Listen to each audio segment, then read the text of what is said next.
الله الرحمن الرحيم وحكمة هذا مدن وكل وقت ياس ضدنا يقول عياران ضدنا يقول فايدستان تلماميسا marka xikmadaasi waxay odhanaysaa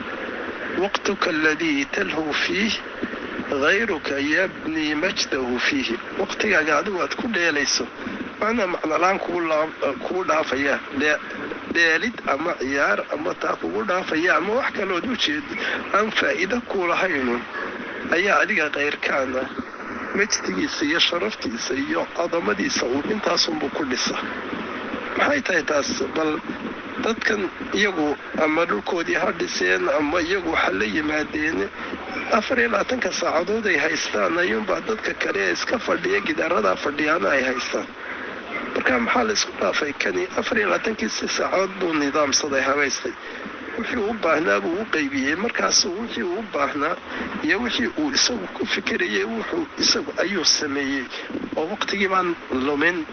kana waqtigaas waqtiga ama wax kale ku jeedo ciyaarsaynaa oo kale intan WhatsApp ama waxyaalo ama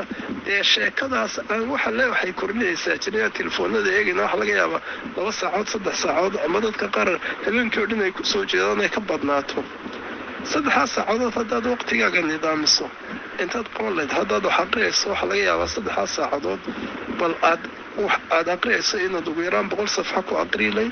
haddaad isleedahay qur'aan aqri saacad kaliya 3 juz baad ku aqriilay oo joogto bishiga 10 cisho mar aad dhamayn lahayd haddaad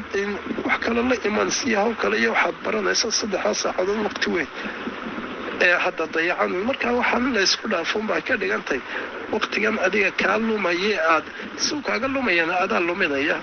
sheeko ama cid sheekaysan si ama telefoonkaaga wadid ama wax kale macna lahayn aad ku jeedidee waqtiga kugu dhaafay ayuunbaa dadkan wax dhistay dadkan wax samaystay dadkan aqoonta yeeshay dadkan meel sare cilmi ama amal ama wuxuu kaba gaadhay taas intaas ma ka faa'iideysan waqtigii baan dayacina saacadka yar ee dadku ay luminayaan u iyagu wax ku qabsadeen taasay deetan noqotay heerka ay kuba gaadhin marka taasay xikmadu tahay وقتك الذي تلهو فيه غيرك يبني مجده فيه وقتك أد كل عيار الصم أد أقول له لهوي يوحك لي